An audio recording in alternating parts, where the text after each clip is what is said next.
Quando o Espírito convence, e ainda que, o Daniel disse aqui, ainda que o Espírito não seja uma força, ele não seja um vento, ele é representado, quando o Senhor Jesus disse para Nicodemos, que é como o vento. E a imagem tenta mostrar um pouco isso.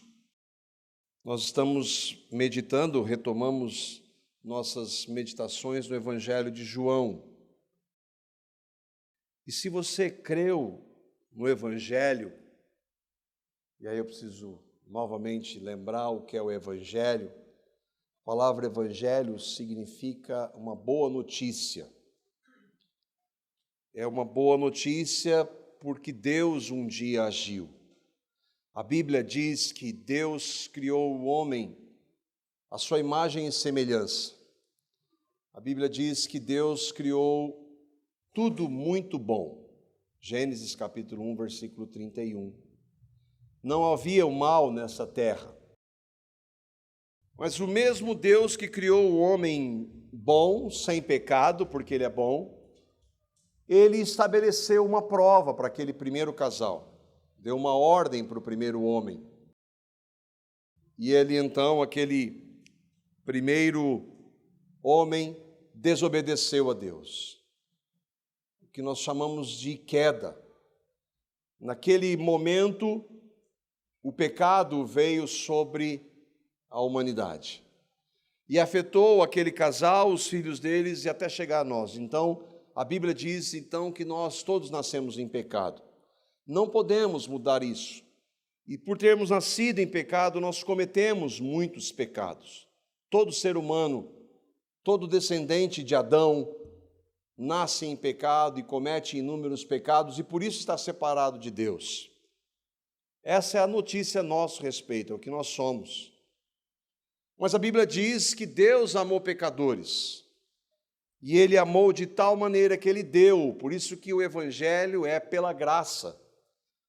Ele deu o seu Filho, para que todo aquele que crer em Cristo, no seu Filho, e no que Ele fez na sua morte e ressurreição, morrendo por nós como nós cantamos, e nos fazendo morrer no seu corpo na cruz, todos aqueles que creem, por mais pecadores que tenham sido, ou sejam, recebem a salvação de graça, recebem a nova vida. Esse é o Evangelho, é a boa nova, é o que eu e vocês mais precisamos. E a minha oração e o meu desejo é que você creia no Evangelho, que você creia no que Ele fez. Para que isso aconteça, só o Espírito que convence. Só o Espírito Santo de Deus que tem o poder de convencer pecadores. Agora, se eu e vocês cremos, então nós estamos, só nós e os nossos irmãos. Nós estamos lá com Pedro, com João, com André, Tiago, filho de Zebedeu, com Filipe, Bartolomeu, Tomé, Mateus, Tiago, filho de Alfeu, Tadeu e Simão, o Zelote, os 11 que creram, e Jesus. E Deus está nos ensinando pelo texto inspirado que nós estamos lendo. Lembra, Jesus estava no cenáculo com os 12, aquele que nunca foi dele saiu para trazer os soldados romanos junto com a liderança política e religiosa de Israel para prender Jesus. E ali então Jesus, depois disso, de tomar a ceia, ele sai com eles, e naquele caminho que ele está em algumas horas para ir para a cruz, Jesus então vai trazer ensinos para aqueles que realmente creem, é isso que a gente está vendo aqui. Nós saímos junto com o Senhor, com os nossos irmãos, se eu e vocês cremos em Cristo, nós vamos encontrá-los, todos eles. E aí então Jesus fala para eles e para nós o que está em João capítulo 16, e nós vamos ver dos versos 5 até o verso 11.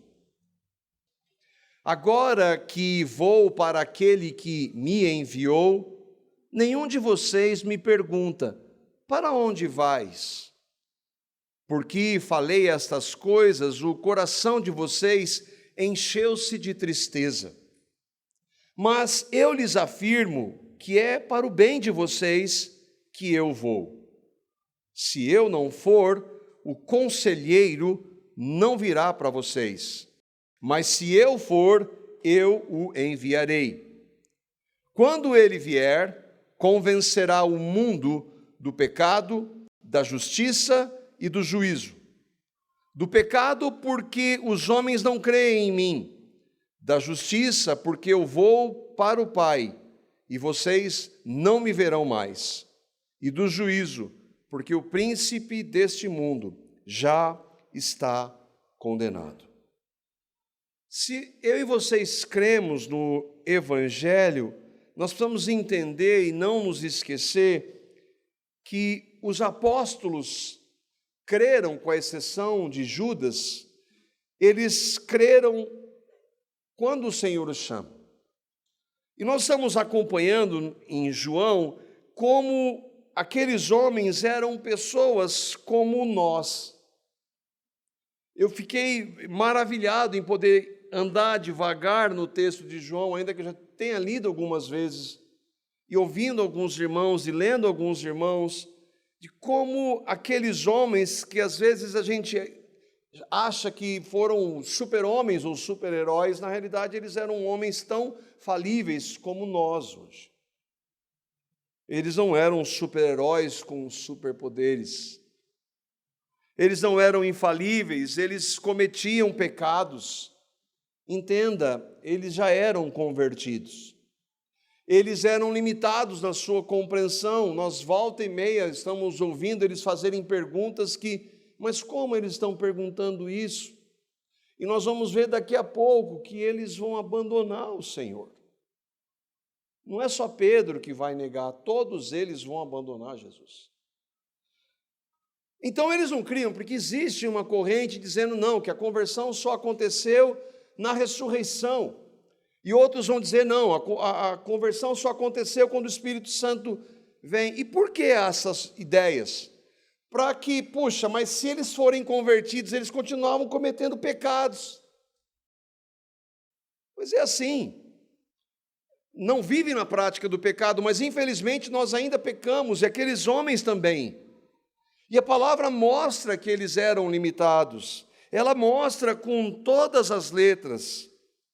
Eles tinham lutas, eles tinham dúvidas, eles eram limitados, eles eram falíveis. Mas eles eram eleitos. Eles haviam sido escolhidos por Deus antes de tudo existir. Eles foram salvos pela graça. Como eu e você, se nós cremos. Não há diferença entre nós e Pedro. Pedro não, compara com João. Tá bom, entre nós e João. Não havia diferença. E essa semana eu estava lendo um livro, não sei se eu mandei para os irmãos, de uma citação de um irmão, um puritano do século XVII, William Perkins. Ele tem uma frase maravilhosa e fala da limitação deles e fala da nossa limitação, e ele coloca todo mundo na mesma linha. Estou falando de um puritano que, às vezes, em alguns segmentos da igreja, quase que idealizam os puritanos como se eles fossem perfeitos. E olha o que esse irmão diz: não existe um filho de Deus que, com intensidade maior ou menor, uma vez ou outra, não sinta o ferrão do pecado e os ataques de Satanás. Mas essa tristeza, que ele chama do ferrão, a de ter pecado contra o Senhor, é a notável graça de Deus, pois ela nos impede de confiar em nós mesmos e nos leva a fugir para Cristo em busca de ajuda e segurança. O Evangelho não nos torna perfeitos ainda. Um dia nós seremos. Ele nos leva a depender do Senhor. E às vezes nós esquecemos que dependemos dele, das misericórdias dele diariamente, e aí a gente começa a achar que somos nós, e começamos a nos achar no direito de criticar esse ou aquele irmão, essa ou aquela irmã, não, eu não farei. E aí o Senhor, ele tira sua mão de graça que nos sustenta. Ele faz isso para tratar. E às vezes eu tenho visto alguns irmãos compartilhando, alguns pregadores, eu creio que sejam irmãos em Cristo, e esses pregadores, eles falam de tudo, eles apontam os pecados de todo mundo, eles tratam da importância da santidade, mas eu não vejo na boca deles uma demonstração de fraqueza. E isso eu tenho muito medo. E aí, alguns deles estão bombando na internet. Eles pegam notícias e acusam todo mundo, e falam mal de todo mundo, e tem coisa que tem que falar que está errado, mas eu não vejo neles fraqueza. E isso é extremamente perigoso, porque eles têm fraqueza, eles só não demonstram. Agora, a palavra de Deus nunca deixou de mostrar as fraquezas dos homens de Deus. E aí eu me lembro da expressão do irmão Paul Washer: não existem grandes homens de Deus. Não existe um grande homem de Deus. Se ele é de Deus, uma coisa que ele é que ele não é grande. Mas nós, do conceito que nós vivemos, né? Olha, e a gente praticamente idealiza todo mundo, e ouve um pregador e quase que idolatra aquele pregador, até que um dia a gente ouve que ele tem uma falha, mas que coisa incrível. Eu tenho muito medo e acho que nós devemos tomar todo cuidado, irmãos. Espero que alguns aqui estejam entendendo de um recado que eu estou dando aqui. Cuidado com o que você ouve de alguns pregadores, eu estou dizendo que são irmãos, mas eles falam de todo mundo e você não vê eles reconhecer as suas limitações. É perigoso isso. Nós já vimos que aqueles 11 creram. Eles foram convertidos quando o Senhor os chamou. Mas aqui já são 3 anos já, nesse relato de João. 3 anos vivendo dia e noite com Deus. E aí, mas não é possível, né? Vivendo assim, ainda continuam com essas falhas, com essas limitações. Pois é. Eles são igual a gente. Eram igual a gente. É assim com todo convertido a Cristo. Não há nada em nós. Nada em nós. Não há valor em nós. E esse não há nada em nós não é uma força de expressão, não é uma hipérbole, é não há nada em nós. Nada em nós. Por isso que eu tenho medo de pregadores que não se expõem, não falam das suas limitações, das suas fraquezas, dos seus pecados, porque eles têm. Cuidado com aqueles que nunca demonstram fraqueza. Às vezes, a realidade de algum irmão, às vezes, quando a gente ouve, se torna pública.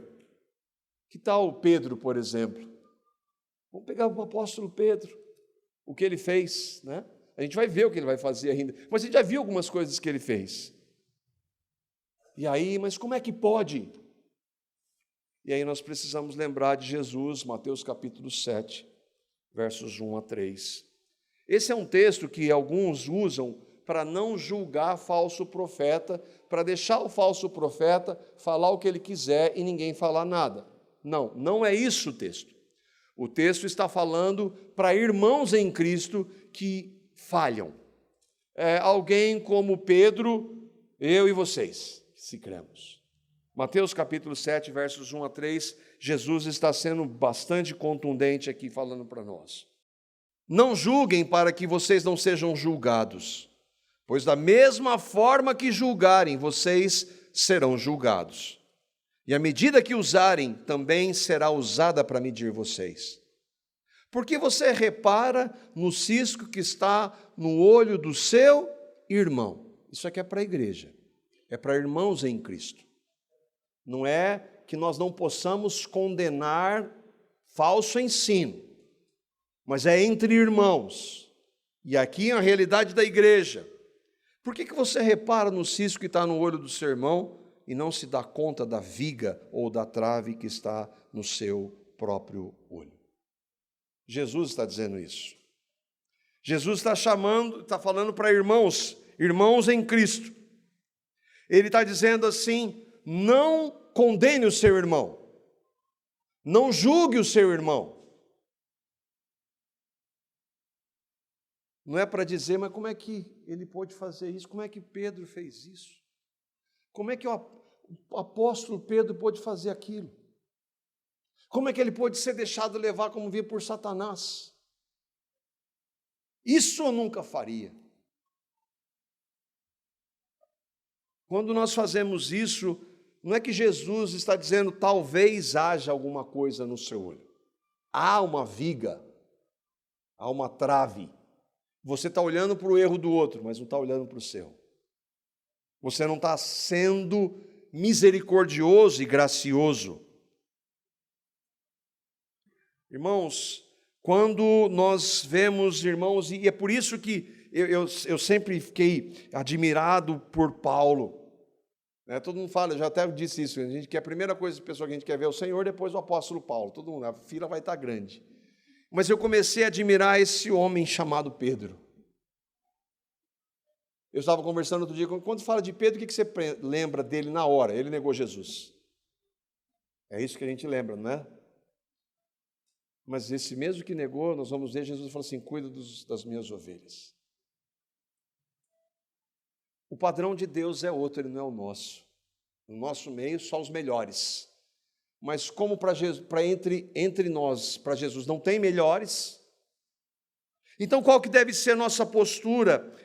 Irmãos, se há arrependimento, irmãos não julgam, irmãos choram junto, irmãos sentem a dor junto,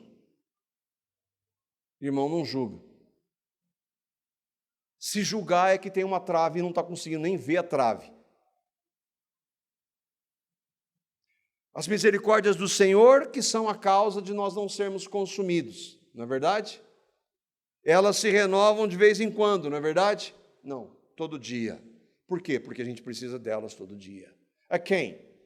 Pedro, João, eu e você.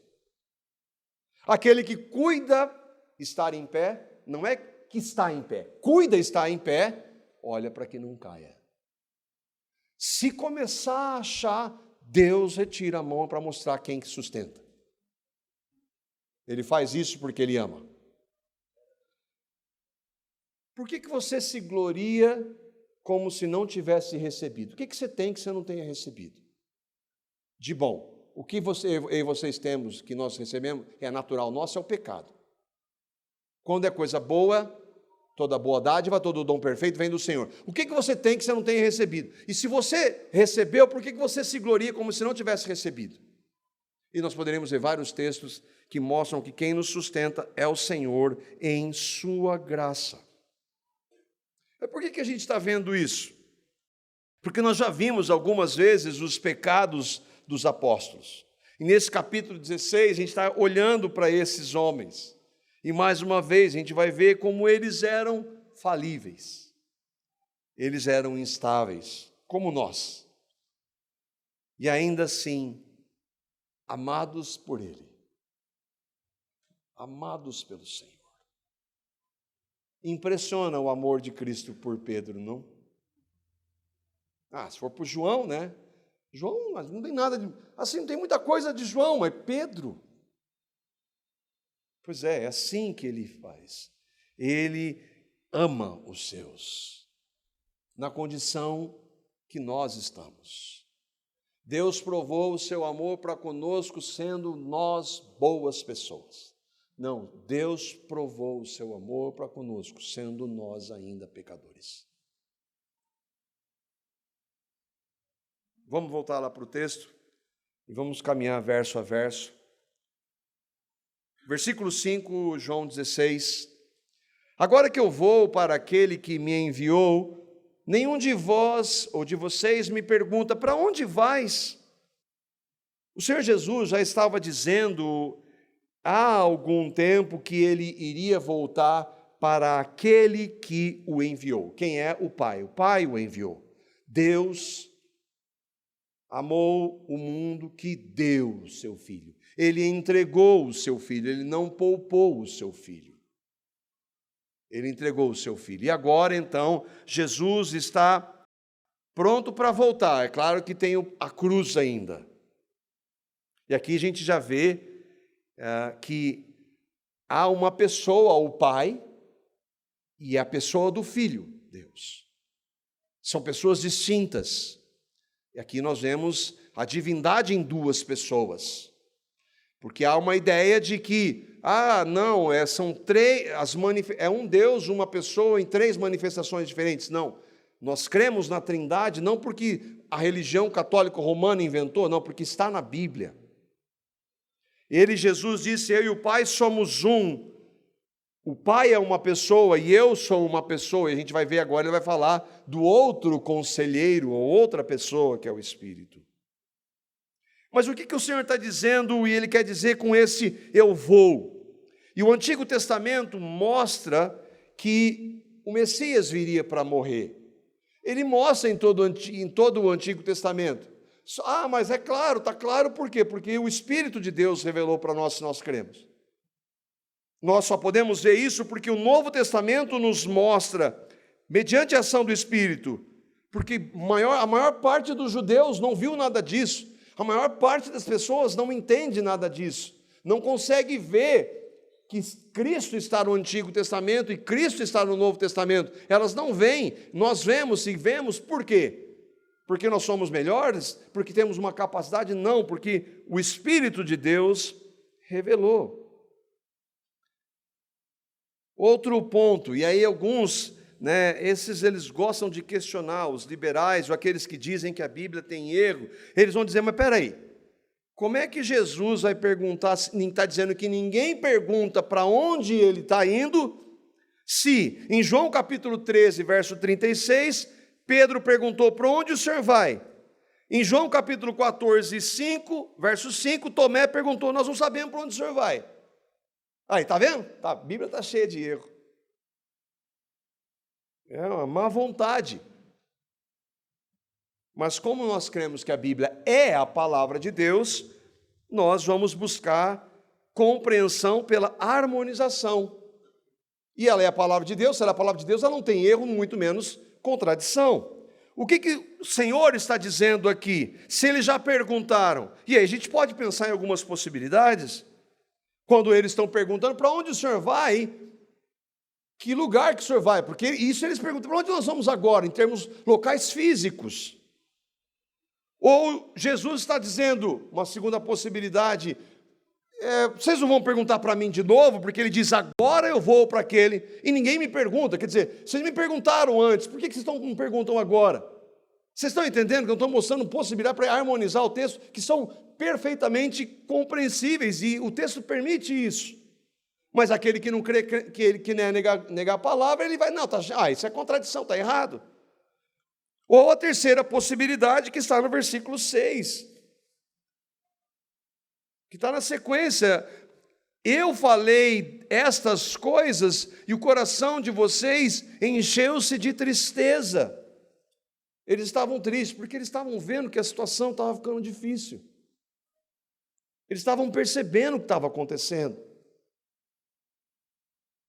E é por isso, então, vocês não me perguntam porque vocês estão tristes.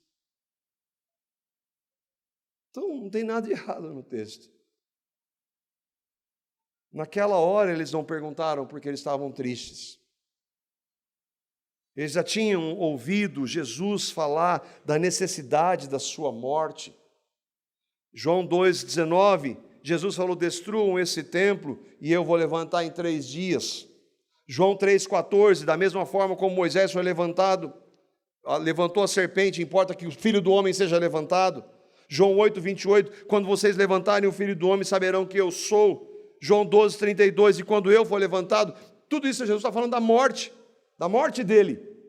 Os discípulos já ouviram isso várias vezes, mas eles eram instáveis, às vezes não compreendiam, mas agora eles estão vendo que a situação está apertando. E eles estão tristes, porque eles estão com medo de não tê-lo mais junto com ele. E humanamente falando, é lógico que eles tinham razão para isso. Lembra quando o Senhor Jesus falou assim, vocês não querem ir, está todo mundo indo embora. E o que o Pedro, sempre, Senhor, mas para onde a gente vai? Só o Senhor tem as palavras da vida eterna, não tem mais nada, nós não queremos mais nada. Nós queremos o Senhor. E agora eles começam a ver a possibilidade do Senhor ir embora. Eles estão tristes, não vão perguntar para ele. Mas o Senhor Jesus, então ele vai explicar por que ele precisa ir. Porque a necessidade dele ir e voltar para o Pai, passa pela cruz, é o único meio de salvar aqueles homens. Versículo 7. Mas eu lhes afirmo que é para o bem de vocês que eu vou. Se eu não for, o conselheiro não virá para você ou para vocês. Mas se eu for, eu o enviarei. E aqui, irmãos, é muito importante nós atentarmos, e a minha compreensão ela foi abrindo um pouco durante esses estudos no Evangelho de João, quando Jesus, e o Daniel leu aqui no começo, quando Jesus ele fala de outro Consolador, João 14,16. Jesus era o Consolador, Jesus era o Espírito Santo na vida daqueles homens. Jesus exercia, que concedeu a eles poder para que eles pudessem fazer. Eles tinham Deus ali com eles. Eles não tinham uma necessidade do Espírito, porque eles estavam com o Senhor ali. Mas como Jesus, um plano eterno de Deus, tinha que passar pela cruz, morrer e ressuscitar, e aí ele não poderia deixar aqueles homens, os homens daquele naipe, dependendo deles, assim como eu andei com vocês, assim como eu capacitei vocês, assim como eu ensinei vocês, eu não posso deixar vocês sozinhos. Tanto que ele diz, esperem aqui em Jerusalém, ele vai dizer, porque eu vou mandar um outro Consolador, a outra pessoa que vai fazer o que eu estava fazendo. E é isso que o Senhor está dizendo, queria capacitá-los para o ministério. Qual o ministério? De ensinar tudo que Jesus ensinou, ele diz isso. Quando Jesus diz, nós vemos nesse texto algumas vezes já, João 15,5, sem mim vocês não podem fazer coisa alguma. Mas Jesus vai morrer, vai ressuscitar e vai voltar para o céu. Eles vão ficar sem Jesus, sim ou não? Não. Quando eu digo que eu estou crucificado com Cristo e vivo não mais eu, mas Cristo vive em mim, como ele vive em mim? Pela pessoa do Espírito Santo. Jesus disse, eu não vou deixar vocês órfãos, eu vou estar com vocês até a consumação dos séculos. Como? Se o Senhor Jesus hoje está à destra do Pai, um homem no céu. Como ele está conosco? Pelo Espírito Santo, pela pessoa bendita do Espírito Santo, que habita em cada um daqueles que creem. E é por isso então que eu vou e eu preciso realizar a obra que eu vim, para a hora que eu vim, para o Evangelho. E aí vocês vão falar de mim para o mundo, mas se eu deixar com vocês, acabou. Então ele vai enviar o Espírito. Então é por isso que ele fala, é para o bem de vocês.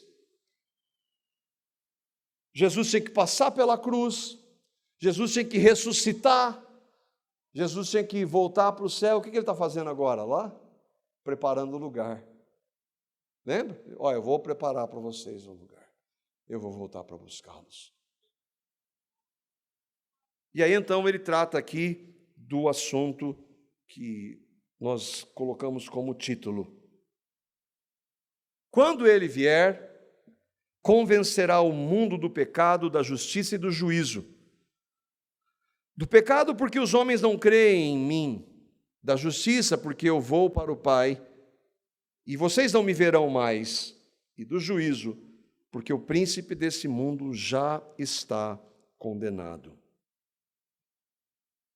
E aqui a gente precisa de ter cuidado na compreensão dos versos.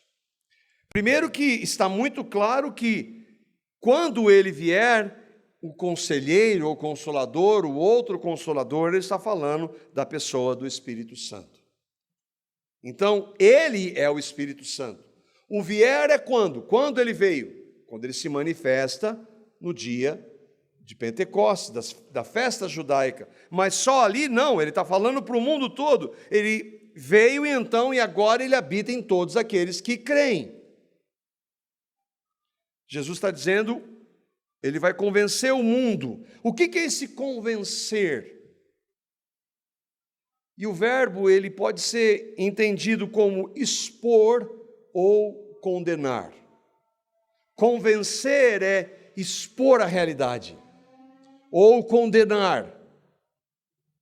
O irmão D.A. Carson nos ajuda, ele diz, o verbo ocorre 18 vezes no Novo Testamento, e pode-se argumentar em cada ocorrência, ele se refere a mostrar a alguém o seu pecado. Mas por que isso? Por que um dos papéis do Espírito Santo é convencer, é expor? É só você perguntar para qualquer pessoa que você conhece. Você é uma pessoa má?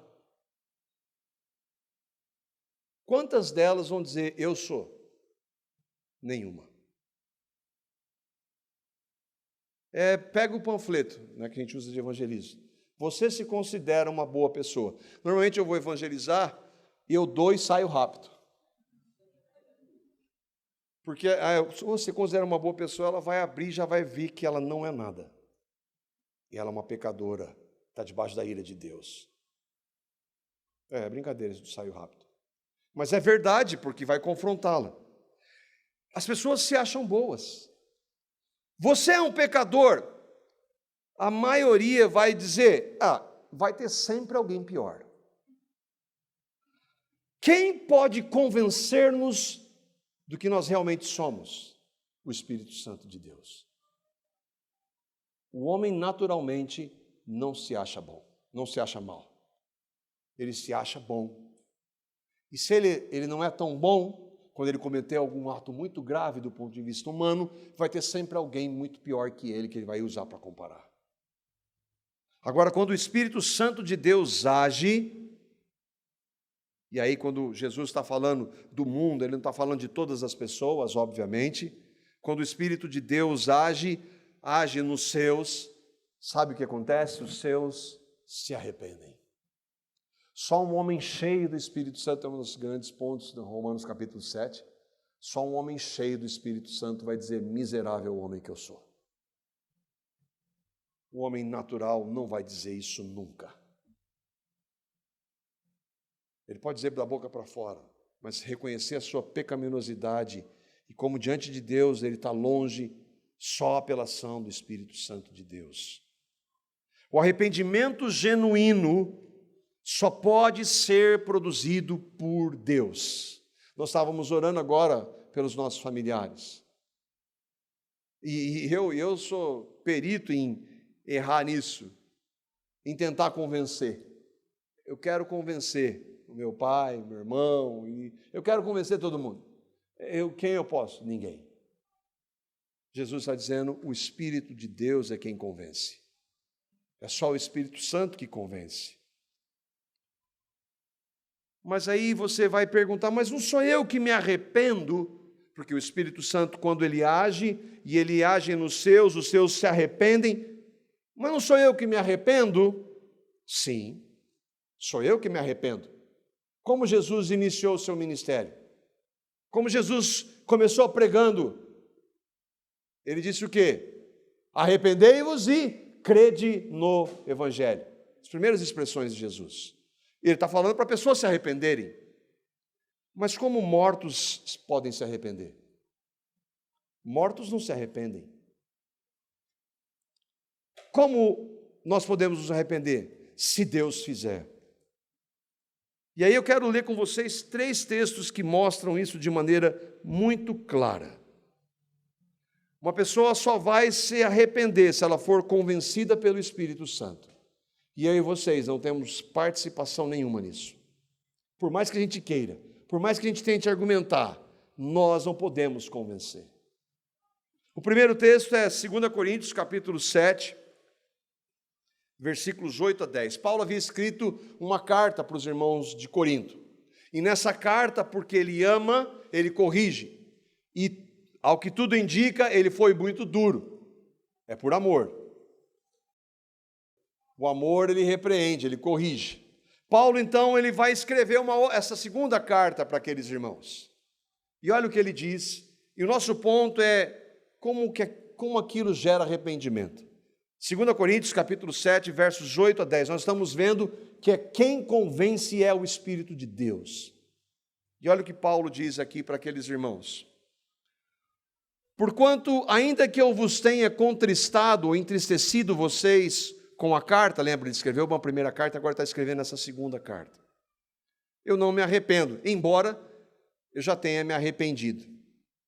Eu vejo que aquela carta vos contristou por breve tempo. Paulo ele viu que o que ele escreveu foi duro e entristeceu aqueles irmãos. E às vezes o arrependimento dele, ele fica triste com aqueles irmãos. Mas ele entendia que era importante ele fazer aquilo. Agora, parece contraditório, eu entendo, não é? Ele tem um sentimento humano de fazer alguém, de confrontar com a verdade, ter que tratar com a verdade, que vai ser duro, mas por outro lado, por amor, eu preciso tratar com a verdade.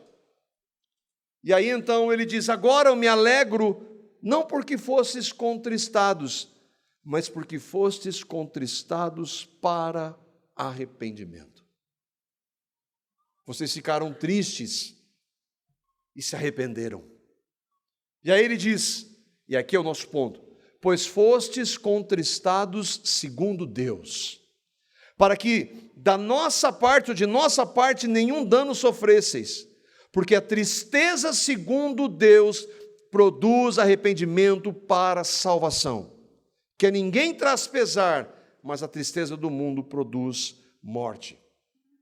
Arrependimento genuíno só cristão tem. E um cristão só se arrepende porque o Espírito Santo conduz a isso. Ou melhor, nós vamos dizer, o Espírito Santo concede isso. Porque nem arrepender nós podemos. Nem nos arrepender nós podemos sem a ação dele.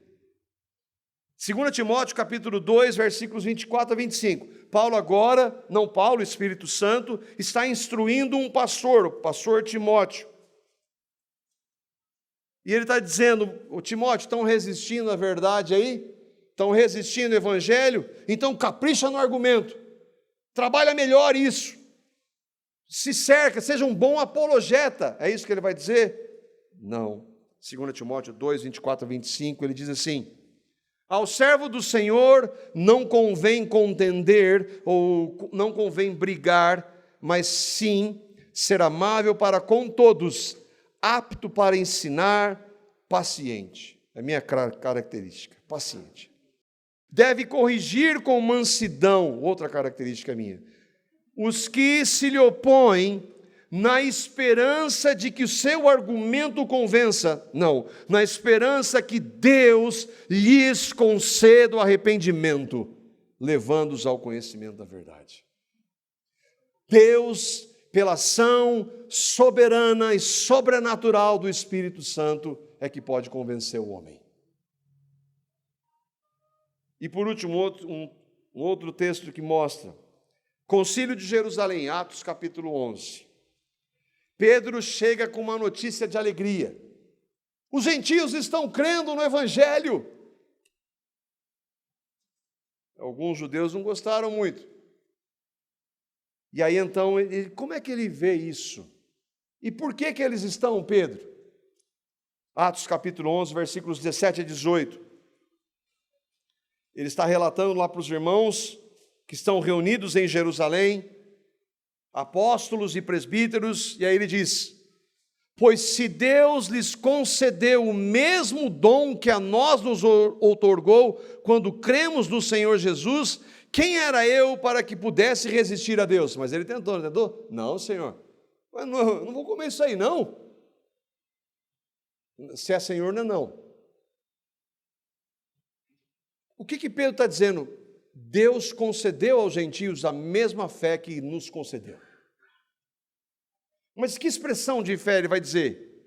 E ouvindo eles, aí os irmãos então viram aquilo, apaziguaram-se e glorificaram a Deus, dizendo: logo também aos gentios foi por Deus concedido o arrependimento para a vida. Deus concede. O que sobra para nós? Sou eu que me arrependo? Sim. Sou eu que creio? Sim. Tudo porque Deus dá em sua graça. Ué, mas a gente não faz nada? Sim, nós pregamos. Mas quando eu escrevi aqui, nós pregamos, eu lembrei Romanos 10, 15. Como pregarão se não forem enviados? O que nós fazemos? Nada. Deus age. Deus é quem faz. Por isso que a gente às vezes se debate, porque a gente vê pessoas que nós amamos e que elas têm uma necessidade na vida delas, que é Cristo, mas elas não têm a menor ideia daquilo. E a gente sofre. E às vezes a gente tenta usar isso estrategicamente, agora é a hora de você falar. Não, é o Espírito de Deus que faz. O irmão J.I. Packer diz assim: embora sempre precisemos nos lembrar de que é nossa responsabilidade proclamar a salvação, nunca podemos nos esquecer de que é Deus quem salva. É Deus quem atrai homens e mulheres sob o som do Evangelho, e é Deus quem os leva à fé em Cristo. Nosso trabalho de evangelização é o instrumento que Ele usa para esse fim, mas o poder que salva não está no instrumento, está na mão daquele que o usa. Por isso que é graça, irmãos. É só pela graça. Por isso que nós enfatizamos aqui, domingo após domingo, nós não fazemos nada. É o Senhor quem faz. Ninguém pode bater no peito para nada. É só Ele quem faz, é só Ele que tem o poder de fazer tudo, do início ao fim. É Ele quem regenera, é Ele quem santifica e é Ele quem vai glorificar um dia. Versículos 8 e 11, voltamos lá para João. Quando Ele vier, convencerá o mundo do pecado, da justiça, do juízo. Do pecado porque os homens não creem em mim, da justiça porque eu vou para o Pai e vocês não me verão mais, e do juízo porque o príncipe desse mundo já está condenado. O mundo aqui, obviamente, não é o planeta. Ele está falando de pessoas. O mundo aqui também não é a humanidade. Se fosse a humanidade, todo ser humano, em toda a história, todos seriam convertidos pela ação do Espírito. O mundo aqui são pessoas de todo o mundo. São pessoas de todos os povos, línguas, tribos e nações. E os ímpios, eles não vão se render? Vão. A Bíblia diz que todo joelho vai se dobrar e vai confessar que Jesus Cristo é o Senhor. Mas isso vai acontecer quando Ele voltar. O convencimento dos eleitos acontece agora quando alguém ouve o Evangelho, e como ele foi eleito antes da fundação do mundo, na pregação do Evangelho o Espírito Santo desperta aquele pecador. Aquele que era filho da ira, agora passa a ser, pela graça, filho de Deus. Do pecado, porque o convencimento do pecado só pode vir pela ação do Espírito Santo. Converse com as pessoas, elas não se acham ruins, elas não se acham boas, elas se acham boas, não ruins. Elas não conseguem ver que são pecadoras, estão separadas de Deus. E Jesus disse: o maior de todos os pecados qual é? Do pecado porque os homens, porque eles não creem em mim. O maior de todos os pecados é a rejeição a Cristo, é não crer em Cristo. Da justiça e do juízo, porque Cristo, na cruz, manifestou a justiça. E aqueles que não creem em Cristo estão debaixo do juízo. O irmão Carson, de novo, ele diz assim: quando o Espírito viesse, Ele estenderia o ministério de Jesus de maneiras que os discípulos não poderiam prever. Em particular, ele declararia o mundo culpado do seu pecado, sua justiça e o seu juízo. Ímpios não veem que são pecadores. Ímpios se acham boas pessoas. Acreditam que no final tudo vai dar certo. Só o Espírito Santo pode convencer pecadores do seu pecado. E se hoje eu e vocês cremos, foi assim conosco. Foi um ato de graça, de amor e misericórdia de Deus, soberano, que nos conduziu à fé e ao arrependimento. O que a gente pode aplicar com isso, irmãos?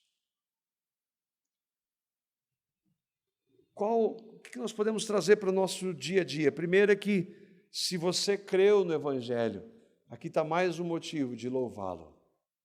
Está mais um motivo de agradecer ao Senhor por Ele ter nos mostrado quem nós somos.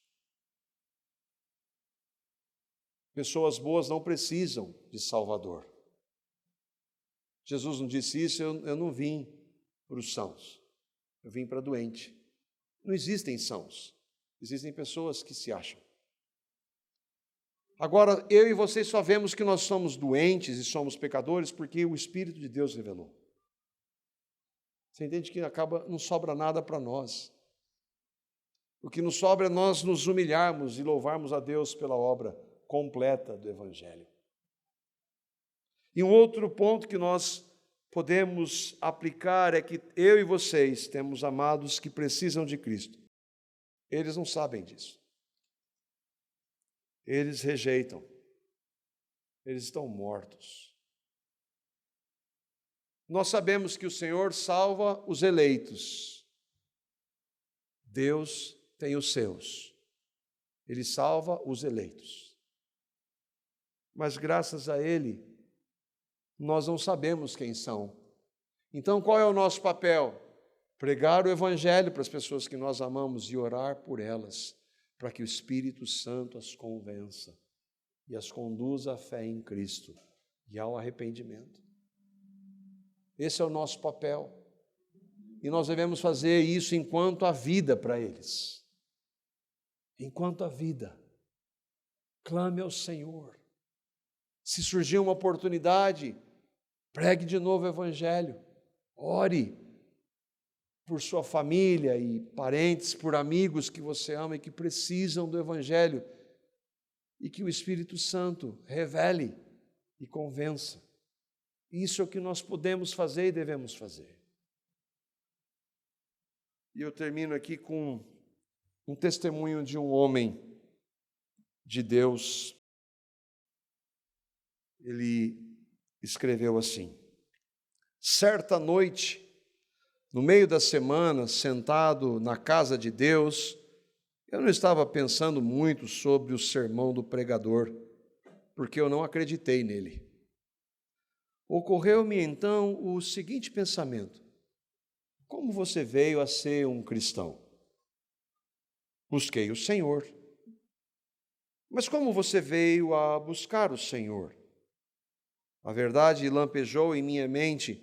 Eu não teria buscado a menos que houvesse alguma influência prévia em minha mente para fazer-me buscá-lo. Eu orei, pensei e então me perguntei: como vim orar? Fui induzido a orar pela leitura das Escrituras. Como vim a ler as Escrituras, li-as, mas o que me levou a fazê-lo, então, em um momento, vi que Deus estava por trás de tudo aquilo que Ele era o autor da minha fé. E então toda a doutrina da graça se descortinou diante de mim, e dessa doutrina eu me afastei até hoje. E hoje ele tem mais convicção ainda da doutrina da graça, que ele está com o Senhor. E desejo que essa seja a minha confissão constante. Eu atribuo a minha mudança inteiramente a Deus. Charles Spurgeon, um pregador do Evangelho da Graça. É a graça. É tudo somente pela graça. Por isso que para nós ela é inegociável. O que nós temos de aplicar, louvar o Senhor, se nós cremos porque foi pela sua graça. Ore por sua família, por amigos, para que o Senhor os convença assim como fez com você.